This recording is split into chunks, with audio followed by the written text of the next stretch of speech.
मैं प्रेम बाबू, राजधानी न्यूज़ 24 से। इस समय मैं कानपुर के महाराजपुर विधानसभा के अंतर्गत मंदना गांव में मौजूद हूं। यहां पर एरोनॉटिक्स लिमिटेड कानपुर ने एक क्रीड़ा स्थल प्लेग्राउंड बनाया है, जो कि क्षेत्रीय ग्रामीण लोगों के लिए, युवाओं के लिए खेल कूद के लिए एक ग्राउंड छोटा सा बनाया गया, जो कि ग्रामीण क्षेत्रों के नवयुवकों के विकास के लिए एक अच्छा कदम है।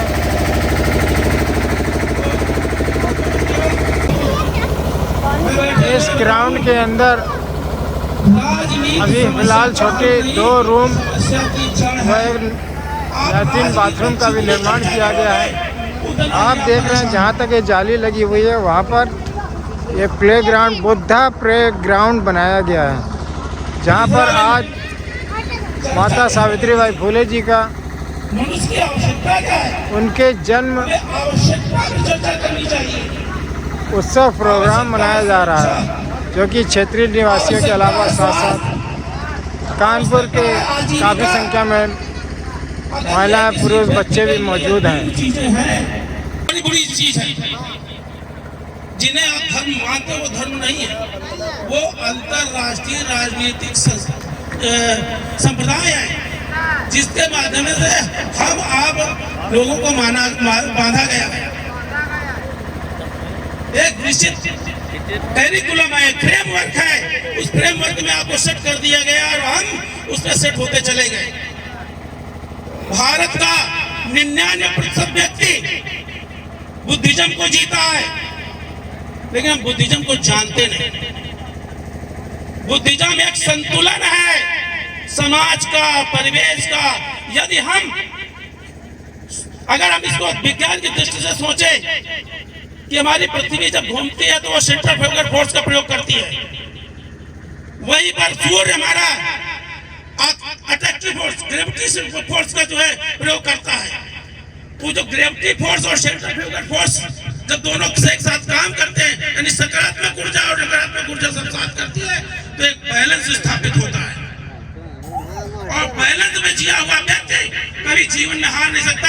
इसी बैलेंस के बल का नाम है मध्यम मार्ग। हमें इसको समझना होगा, बैठ करके हमें फिर से पुनर्विचार होना, इसी तरह हमें जाति व्यवस्था में पुनर्विचार करना होगा। आज का सांसद विधायक कल का ब्राह्मण है, कल का छत्री, आज का प्रशासनिक अधिकारी है। मैं पूछना चाहता हूँ कि अभी आपको प्रशासनिक अधिकारी आ जाए, कितने लोग बैठे तो कुर्सी नहीं छोड़ देंगे। कल का बस आज का पूंजीपति है और कल का सूत्र आज की जनता है। आज जनता ही सूत्र है, जनता ही सूत्र है। और अगर जब इस थ्योरी को हम अपना लेंगे तो चाहे वो ब्राह्मण रूप में हो जनता, चाहे क्षत्रिय के रूप में हो, चाहे वैश्य के रूप में, जनता को जनता वो सूत्र ही है। हमें अपनी परिभाषा को बदलना होगा। हम दूसरे की परिभाषा कब तक थोपते रहेंगे? उन्होंने हमें थोप दिया तो तुम सूत्रो, अरे हम हैं सूत्र, सूत्र है, गर्व है, मुझे जनता है और आप जनता के नौकर हैं। आप जनता के नौकर हैं, जनता के मालिक नहीं हैं। इसलिए हमें इस बात को समझना होगा और इस जाति व्यवस्था की सोच से निकलकर हमें अपनी परिभाषाएं गठित करनी होंगी।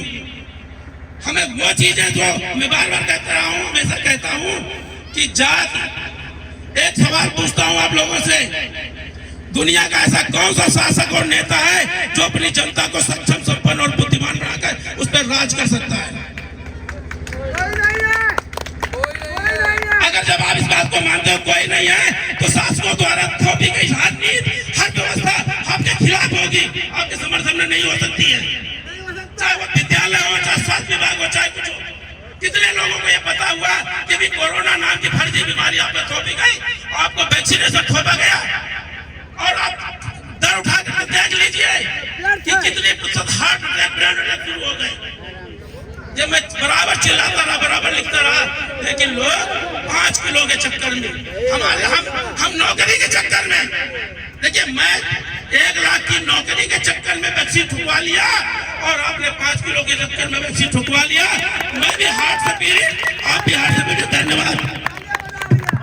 का भी जन्म 9 जनवरी 1831 में हुआ था और माता सावित्रीबाई फुले का भी जन्म 3 जनवरी 1831 में हुआ था।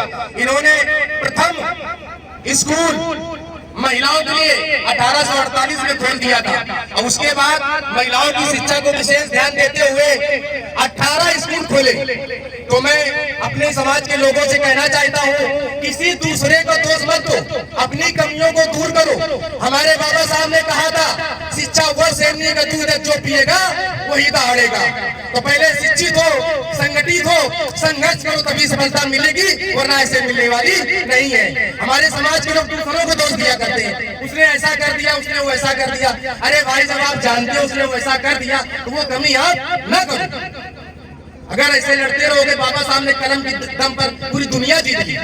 जो हमारे सिंबल ऑफ नॉलेज है बहुत ही सत्य है, उनसे बड़ा दुनिया में कोई पढ़ा लिखा इंसान नहीं था। तो हम लोगों को ये बात समझने की है, ये बात समझने की है कि हमारा समाज, बाबा साहब ने कहा था, बाबा साहब ने संविधान बना करके हमारी शारीरिक गुलामी तो छुड़ा दिया, लेकिन हमारा समाज मानसिक गुलाम आज भी है। तो हमारी कमी दूसरे दोस्त क्यों देते भाई? हमें अपनी कमियां दूर करनी है, दूसरे को नहीं देखना है दूसरा क्या कर रहा है। तो अपनी कमियां दूर कर लेंगे। सावित्रीबाई के जन्मदिन के शुभ अवसर पर, जो कि 3 जनवरी को होता है, लेकिन बारिश होने के कारण, इस ग्राउंड में पानी भर जाने के कारण, सर्दी के कारण उस प्रोग्राम को आज 14 तारीख को किया जा रहा है। बहुत बहुत धन्यवाद सीताराम बौद्ध जी, जो इस कार्यक्रम के आयोजक हैं। आज इस ऐतिहासिक स्टेडियम में मंच का हमारे संचालन कर रहे हैं जागेश्वर कैथन जी, लाखन सिंह जी, और अक्सर हमको कई प्रोग्रामों में अक्सर हमें मंच में दिखाई पड़ते हमारी नेत्री मीरा सिंह जी, मीरा जी, बाबूराम सोनकर, जो नगर निगम में पार्षद दल के नेता रह चुके हैं, वो भी माता सावित्रीबाई के प्रोग्राम में यहाँ उपस्थित आए हैं। और हमारे साथ चलकर विजय निषाद बाबा जी, उनके बगल में बैठे हुए देवेंद्र कुशवाहा जी, जो एक बहुजन समाज पार्टी की पदाधिकारी हैं और जिनकी पत्नी अभी बीएसपी से पार्षद का चुनाव लड़ चुकी है। बगल में हमारे बैठे हुए हमारे छोटे भाई नागेंद्र पासवान जी, और सामने बैठे हुए के द्वारा एक रजाई वितरण का कार्यक्रम, और दिन उन्होंने चुना, ऐसा दिन चुना जो बहुत ही खास तौर से महिलाओं के लिए गर्व का विषय है। 3 तारीख को अभी हमारे आम साथियों ने जो है सावित्रीबाई के बारे में बताया। मैं उनके बारे में ज्यादा कुछ न कह करके जो है सिर्फ इतना ही कहूंगा कि उनका जन्म एक ओबीसी समाज की महिला साधारण परिवार में उनका जन्म हुआ। और साथ में आपको बता दूं कि वो हमारे यहाँ जिसको माली समाज कहते हैं, जो उस समाज से ताल्लुक साधारण परिवार में उनका जन्म हुआ। उस समय जो है महिलाओं की तो बात छोड़िए, जो है पुरुषों को शिक्षा का अधिकार नहीं प्राप्त था। उस महिला ने आज जो हमारे बीच में माताएं बहनें बैठी हैं, इन सबको वो एक प्रेरणा दे के गई और पहले स्वयं एक शिक्षिका बनी, विद्यालय खोले, उसमें उसका सहयोग एक रकम और है, वो भी महाराष्ट्र की जन्मी थी फातिमा सेठ, उन्होंने उनका पूरा भरपूर सहयोग किया। उनके सहयोग से उन्होंने विद्यालय खोले, लोगों को शिक्षित किया, जागरूक किया। दूसरा नाम जिनको डॉक्टर बी आर अम्बेडकर ने, तो उनके पद चिन्हों पे चलना है, उनकी तस्वीर पे माला फूल अर्पित करने के अलावा हमें उनके पद चिन्हों पे चलना है। जो उन्होंने संदेश दिया था समाज को आगे बढ़ाने के लिए, सिर्फ एक ही जोर दिया था, चाहे बाबा साहब हो, चाहे ज्योतिबा फूले साहब हो, और चाहे सावित्रीबाई। उन्होंने सिर्फ संदेश दिया था कि अपने बच्चों को शिक्षा, क्योंकि शिक्षा वो जननी है कि जो शिक्षा का दूध पिएगा वो दहाड़े। ये बाबा साहब ने कहा था, तो माता सावित्रीबाई फूले ने शिक्षा पर ध्यान दिया, और आज चाहे किसी समाज की हो, भारतीय महिला को शिक्षित या शिक्षा लेने का अधिकार नहीं था, वो माता सावित्रीबाई ने संदेश दिया है। और आज हम सब लोग हमारे कार्यक्रम में उठे हैं। कार्यक्रम में हमारे साथ में डॉक्टर रमेश कुशवाहा जी, जागेश्वर कैथर साहब, बाबूराम सोनकर साहब, विजय शंकर निषाद साहब, और हमारे बीच में लाखन कुरियल जी बैठे हैं, और जिला पंचायत का चुनाव लड़ चुकी मीरा देवी जी हैं, और सामने हमारे सरदार जी हैं, कुलदीप जी हैं, मास्टर साहब हैं। और कार्यक्रम के आयोजन के लिए हम बहुत बहुत धन्यवाद देंगे सीताराम बाबू जी को, जिन्होंने ये कार्यक्रम धन्य की छाती है कि आज उन्होंने कार्यक्रम यहाँ करने का साहस किया। संघर्ष हर जगह है, आप लोगों ने ध्यान दिया है, और हमारी नेता का भी कल जन्मदिन है।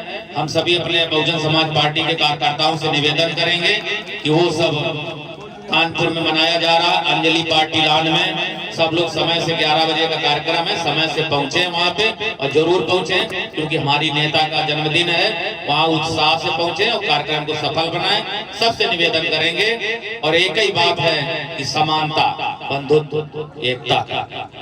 तो आने वाला जो 2024 का चुनाव है, जिससे आप लोग जिस वायरस से पीड़ित, जिस बीमारी से आप लोग पीड़ित हैं भैया, जिस बीमारी से आप सभी लोग पीड़ित हैं और हम भी पीड़ित हैं, उसका निदान सिर्फ एक ही है कि जो बाबा साहब का दिया हुआ जो हथियार है, उसको आप लोगों को अपनाना है।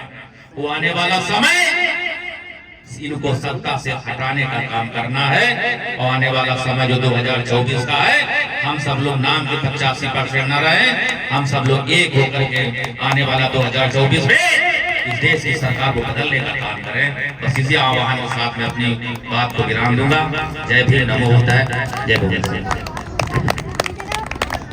बहुत बहुत धन्यवाद देवेंद्र कुशवाहा जी, आपने बहुत ही अच्छे विचारों से सभी को अवगत कराया। साथियों, हमारे बीच में ज्यादा वक्त नहीं है, इंतजार था। तो आज जो परिस्थितियां इस देश में महिलाओं की हैं, आप सोचो कि आज भी इस देश में चाहे वो पिछड़े समाज की महिलाएं हों, चाहे वो दलित समाज की महिलाएं हों, हर क्षेत्र में वो आगे बढ़ने की कोशिश करती हैं, लेकिन समाज के कुछ ऐसे भी लोग हैं जो नहीं चाहते हैं कि पिछड़े और दलित समाज की महिलाएं आगे आए।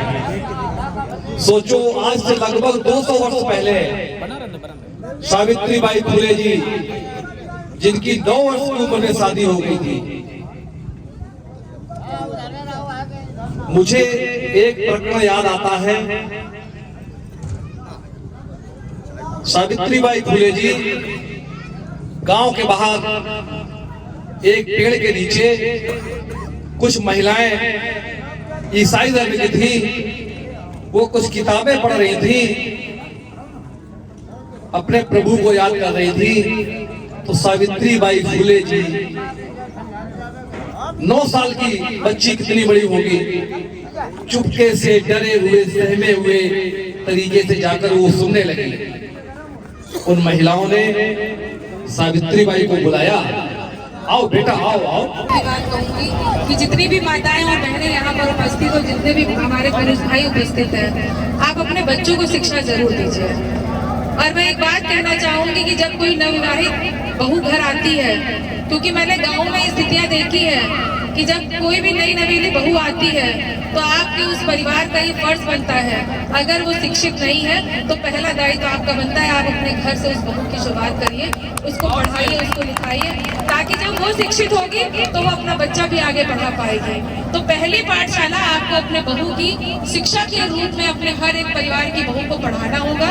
एक दृढ़ संकल्प के साथ यहाँ जाएं और इस जन्म दिवस पर एक ही दृढ़ निश्चय करें कि हम अपने घर की बहू बेटियों को शिक्षित करें, ताकि वो अपने बच्चों को भी शिक्षित कर पाए। ज्यादा वक्त न लेते हुए मैं इस कार्यक्रम का समापन की घोषणा कर दी थी, जैसा कि कहा गया है कि समापन है। जय हिंद, जय भारत। ऐतिहासिक दिन में, ऐतिहासिक कार्यक्रम के आयोजक वरिष्ठ समाज सेवी, चिंतक, विचारक और जो निरंतर चलते रहते हैं, आयोजक आदरणीय सीताराम बौद्ध जी, इस मंच पर उपस्थित हमारे वरिष्ठ साथी आदरणीय डॉक्टर रमेश कुशवाहा जी, बाबा विजय निषाद जी, पूर्व पार्षद आदरणीय बाबूराम जी, हमारे छोटे भाई नीतम सचान जी,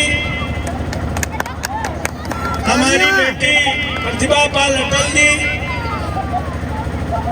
इस कार्यक्रम में उपस्थित हमारे वरिष्ठ सहयोगी आदरणीय लाखन सिंह जी, बहन मीरा बौद्ध जी, समाजवादी पार्टी के जिले के उपाध्यक्ष आदरणीय रघुनाथ यादव जी, वरिष्ठ समाजसेवी आदरणीय मन प्यारे वाल्मीकि जी, नागेंद्र पासी जी, और इस कार्यक्रम का सफल संचालन करने वाले आदरणीय जागेश्वर कौशल जी, कैथल जी, और इस कार्यक्रम में ठंड में बड़ी संख्या में आई हमारी मां शक्ति, हमारे पिता तुल बुजुर्गों, हमारे यहाँ उपस्थित सभी प्यारे बच्चों, भाइयों और साथियों, मुझे लंबी चौड़ी बात नहीं करनी।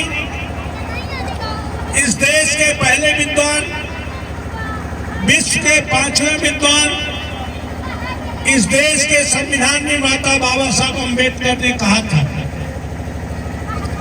क्यों कहा था, कब कहा था, क्या कहा था?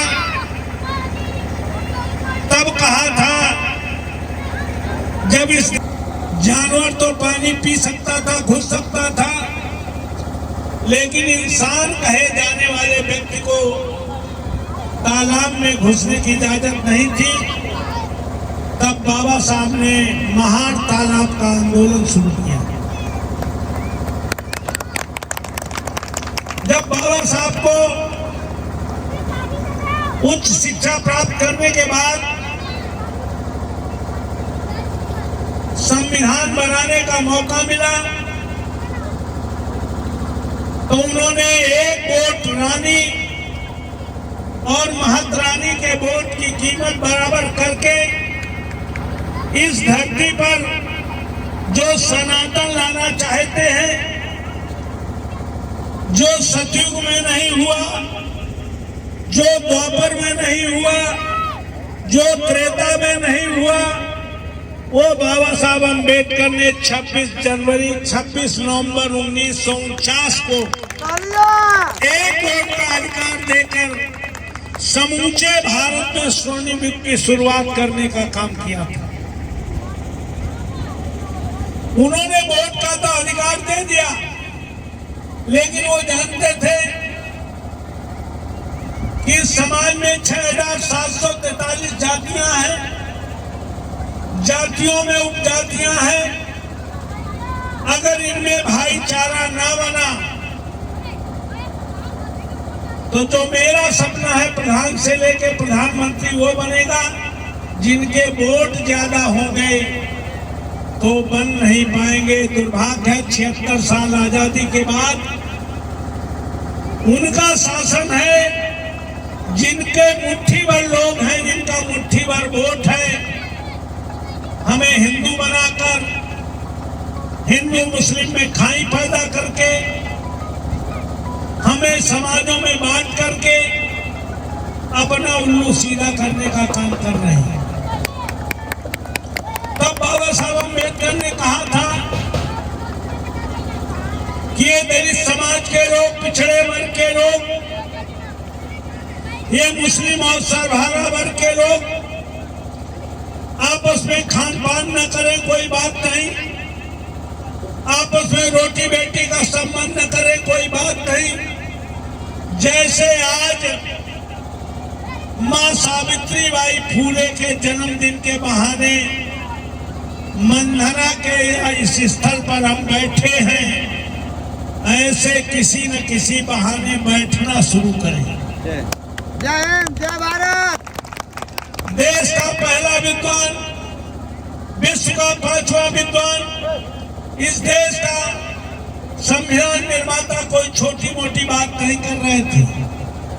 उन्हें पता था कि बैठेंगे तो चुप नहीं बैठेंगे, जब बैठेंगे तो बात चलेगी, बात ज्यादा देर होगी तो खाना चाय पानी भी होगा, और बैठक अगर देर तक चलेगी तो खाना पानी भी होगा।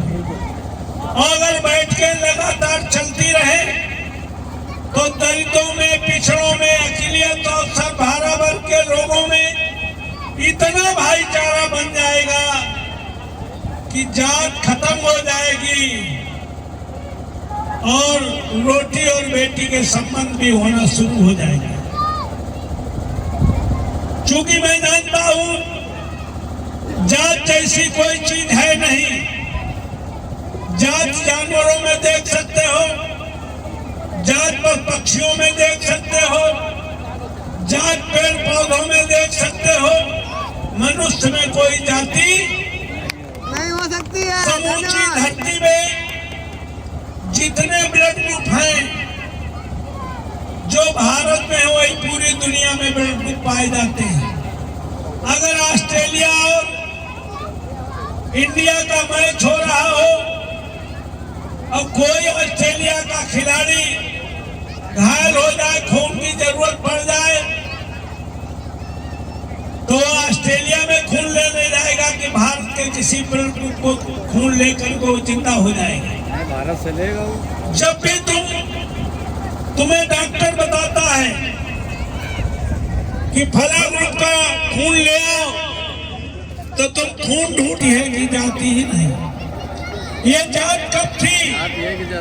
जब सावित्री बाई फूले जैसी महिलाओं को, समूची नारी रात को शिक्षा में पाबंदी थी, समूचे सूत्रों में शिक्षा प्राप्त करने का अधिकार नहीं था, तब ये जातियां थी जो सर्वाइवल के लिए जो काम आदमी करता था वही कौम ही कौम था। जो काम था वही कौम थी। आज जब हमें पढ़ने लिखने का मौका मिला है, आज जब हमारे दलित समाज की एसटी महिला को देश की सर्वोच्च कुर्सी पर राष्ट्रपति बनने का मौका मिला है, जब शिक्षा बढ़ी है, संसाधन बढ़े, हम आगे बढ़े हैं, तो जातियां कम हो रही हैं। अब जाति नहीं है, क्लास है। कास्ट खत्म है, क्लास है। IAS से शादी कर रहा है, PCS से कर रहा है, डॉक्टर से कर रहा है, इंजीनियर से कर रहा है। कोई जाति से शादी कर रहा है, क्लास है। इसलिए मैं आज और कोई लंबी चौड़ी बात नहीं कहूंगा। बाबा जी ने यह अवसर दिया है हमें इकट्ठा होने का, और इकट्ठा होकर केवल एक ही बात कहनी है कि 2024 का चुनाव सामने है और तुम्हारा अयोध्या में राम मंदिर भी तुम्हारे सामने रोज आ रहा है। हम आज पूछना चाहते हैं, इस देश में अगर बहन जी 4 बार मुख्यमंत्री बनी तो किसी भगवान की कृपा से बनी कि संविधान की कृपा से बनी? अगर माननीय मुलायम सिंह जी और माननीय अखिलेश जी मुख्यमंत्री बने तो इसमें किसका योगदान है? संविधान का योगदान है ना। संविधान का। आज उसी संविधान को मौजूदा सरकार इसलिए बदलना चाहती हो, जानते हैं कि कुछ लोगों को बहुत दिन तक बेवकूफ बनाया जा सकता है, लेकिन बहुत लोगों को बहुत समय तक बेवकूफ नहीं बनाया जा सकता है। इसलिए उन्होंने अभी तो एक नारा दिया है कि एक देश एक चुनाव। अगर इस बार हिंदू मुस्लिम में फंसे, इस बार मंदिर मस्जिद में फंसे, तो कहेंगे एक देश एक राजा, संविधान खत्म हो जाएगा। आपको इसलिए ठंड है, मैं जानता हूं, लेकिन एक बात बताना चाहता हूं कि संविधान तो बदल चुका है, बदला जा चुका है, केवल 24 के चुनाव की देरी है।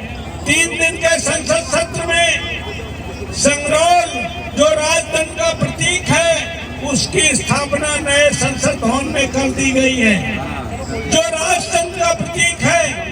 और 3 दिन के संसद सत्र में संविधान की प्रस्तावना से 2 शब्द हटा दिए गए हैं, जैसे आपकी नाक काट ली जाए और आखिरी फोड़ दी जाए।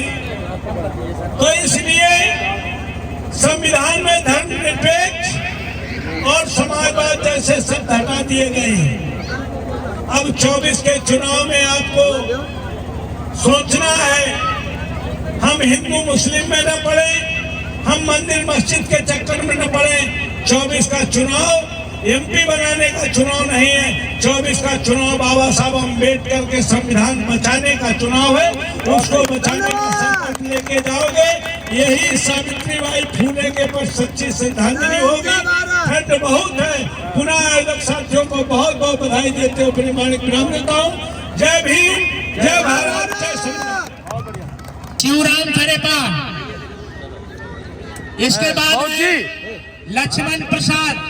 अरे एक लोग नहीं, अरे उनसे देखो 1 मिनट,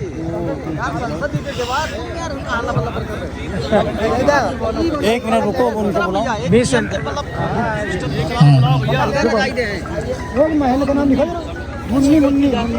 जो साथी अभी चाय नाश्ता नहीं मिला है वो इधर आकर के पीछे नाश्ता चाय ले लें।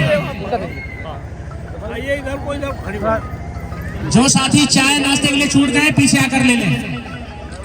जिनका नाम हो गया है, चलिए क्या नाम पता चले किसका किसका नाम है। अरे क्रम से बुलाइए, ऐसे। अरे वो क्रम जो है उनके पास, उससे बुलवाओ। इधर आइए, उधर जाइए। जिसका नाम बुला जाएगा आगे से चलते जाओ। श्री शिवराम जी का हो गया, इसके बाद लक्ष्मण प्रसाद जी, लक्ष्मण प्रसाद जी का हो गया। इसके बाद है अशोक कुमार जी। वो आए नहीं, सर्दी में बीमार पड़े हैं, उसको काट दीजिएगा। अशोक के बाद नाम बुला दीजिएगा।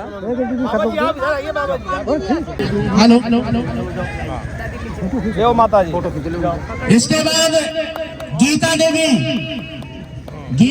जिसका नाम ले वही आए आगे पहले, नहीं ऐसे गड़बड़ हो जाएगा। गीता देवी के बाद है, गीता देवी जो नेवादा से है। इसके बाद मोनू हथेरुआ से है। आ गए ये लोग, और प्रधान जी हैं, प्रधानी से। और आप मोनू तेरे पास हो गया इनका। चौबी है, चौबी जिनका नाम ले वही आगे आएगा। जिसका नाम लिया जाए। चौबी कौन है? चौबी आ गए आ गए आ गए। चलो चौबी का हो गया। हाँ हो गया। पीछे है पीछे। हाँ ले इसके बाद मैं चाहूंगा रजाई देने के लिए और दूसरे साथी आगे आ जाए। डॉक्टर रमेश कुशवाहा जी और लाखन भाई साहब जी आगे आ जाए। मीना जी आ जाए। थोड़ा सा चेंज कर दे। नाम बुलाए नाम बुलाए। चौबी के बाद है सविता। सविता आयरवा से आई हुई है। सविता के बाद है फूलमती जो आयरवा से है। सविता और फूलमती। इसके बाद है बदला। बदला ताजपुर से है। फूलमती है बाराधरी से।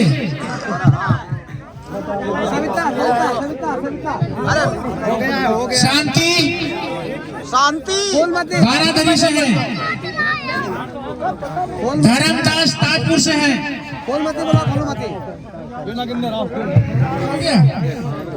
बुद्धिलाल पाली खुर्द से है। बुद्धिलाल पाली खुर्द। फूलमती पाली खुर्द से है। बुद्धिलाल पाली खुर्द से है। फूलमती पाली खुर्द से है। आगे तुम लोग। धर्मदास है भैया धर्मदास।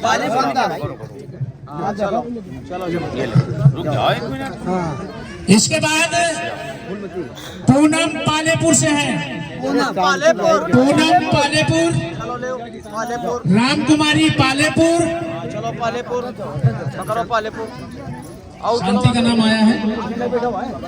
शांति जो बाराधरी से है। हाँ चलो शांति कहाँ है? पूनम अच्छा राम कुमारी पालेपुर हो गया। कुलदीप जिसका नाम ले वही आगे आए। हाँ चलो पूनम राम कुमारी का हो गया। हाँ इसके बाद है सीमा पालेपुर से। सीमा फोटो हाँ दे दो उनको दो। सीमा पालेपुर हो गया। सीमा पालेपुर चेंज कर दे थोड़ा। अब चेंज कर दो। बाबूराव सोनकर जी। हाँ इसके बाद है ये अब आप दोगे। आप दोगे मुन्नी मंदना से है। मुन्नी मंदना। चलो मुन्नी मंदना। माया खजाऊपुर। खजाऊपुर से माया है कोई। ठीक है यार वो अम्मा का नाम मुन्नी। अम्मा का नाम माया खजाऊपुर से। ले गई। हाँ तो ले गई तो मुन्नी तो नाम है। मुन्नी भरे अम्मा का नाम है ना। और अच्छा चलो चलो। राजेश्वरी रसूलपुर से है। बदला रसूलपुर। रेखा रावत। रेखा रावत कानपुर से। नाम देख रहे हो रेखा रावत। रुक गया। अब एक लड़का बीच में छूट गया था वो ले आया। कोई बीच में ना आए। जिसका नाम लिया जाए वही आए। चलो दो रेखा रावत कानपुर से। हाँ चलो ठीक। रेखा रावत हाँ दे उनका। चलो बाबा जी चलो अब इसके बदला हो गया। बदला रसूलपुर से बदला हो गया। अरुण है। अरुण कानपुर से। अरुण नहीं है। आगे नाम बोलो। बस हो गया। यही लास्ट है। जो साथी छूट गए राजेश्वरी है। बदला है। हो गया। जानवर तो पानी पी सकता था, घुस सकता था, लेकिन इंसान कहे जाने वाले व्यक्ति को तालाब में घुसने की इजाजत नहीं थी। तब बाबा साहब ने महान तालाब का आंदोलन शुरू किया। जब बाबा साहब को उच्च शिक्षा प्राप्त करने के बाद संविधान बनाने का मौका मिला तो उन्होंने एक वोट रानी और महारानी के वोट की कीमत बराबर करके इस धरती पर जो सनातन लाना चाहते हैं, जो सतयुग में नहीं हुआ, जो द्वापर में नहीं हुआ, जो त्रेता में नहीं हुआ, वो बाबा साहब अम्बेडकर ने 26 नवंबर 1949 को एक वोट का अधिकार देकर समूचे भारत में स्वर्णिम युग की शुरुआत करने का काम किया था। उन्होंने वोट का तो अधिकार दे दिया, लेकिन वो जानते थे कि समाज में 6743 जातियां हैं, जातियों में उपजातियां हैं। अगर इनमें भाईचारा ना बना तो जो मेरा सपना है प्रधान से लेकर प्रधानमंत्री वो बनेगा। जिनके वोट ज्यादा होंगे तो बन नहीं पाएंगे। दुर्भाग्य है 76 साल आजादी के बाद उनका शासन है, जिनके मुट्ठी भर लोग हैं, जिनका मुट्ठी भर वोट है, हमें हिंदू बनाकर, हिंदू मुस्लिम में खाई पैदा करके, हमें समाजों में बांट करके अपना उल्लू सीधा करने का काम कर रहे हैं। तब बाबा साहब अम्बेडकर ने कहा था कि ये दलित समाज के लोग, पिछड़े वर्ग के लोग, ये मुस्लिम और सर्वहारा वर्ग के लोग आपस में खान पान न करें, कोई बात नहीं। आपस में रोटी बेटी का संबंध न करें, कोई बात नहीं। जैसे आज मां सावित्रीबाई फूले के जन्मदिन के बहाने मंधरा के इस स्थल पर हम बैठे हैं, ऐसे किसी न किसी बहाने बैठना शुरू करें। जय हिंद, जय भारत। देश का पहला विद्वान, विश्व का 5वां विद्वान, इस देश का संविधान निर्माता कोई छोटी मोटी बात नहीं कर रहे थे। उन्हें पता था कि बैठेंगे तो चुप नहीं बैठेंगे, जब बैठेंगे तो बात चलेगी, बात ज्यादा देर होगी तो खाना चाय पानी भी होगा, और बैठक अगर देर तक चलेगी तो खाना पानी भी होगा। और अगर बैठ के लगातार चलती रहे तो दलितों में, पिछड़ों में, अकिलियत और सर्वहारा वर्ग के लोगों में इतना भाईचारा बन जाएगा कि जात खत्म हो जाएगी और रोटी और बेटी के संबंध भी होना शुरू हो जाएगा। चूंकि मैं जानता हूं जात जैसी कोई चीज है नहीं। जात जानवरों में देख सकते हो, जात पक्षियों में देख सकते हो, जात पेड़ पौधों में देख सकते हो, मनुष्य में कोई जाति नहीं हो सकती है। समूची धरती में जितने ब्लड ग्रुप हैं जो भारत में है वही पूरी दुनिया में ब्लड ग्रुप पाए जाते हैं। अगर ऑस्ट्रेलिया और इंडिया का मैच हो रहा हो और कोई ऑस्ट्रेलिया का खिलाड़ी घायल हो जाए, खून की जरूरत पड़ जाए, तो ऑस्ट्रेलिया में खून लेने जाएगा कि भारत के किसी ब्लड ग्रुप को खून लेकर वो जिंदा हो जाएगा। भारत से लेगा। जब भी तुम्हें डॉक्टर बताता है कि फला ग्रुप का खून ले आओ, तो तुम खून ढूंढ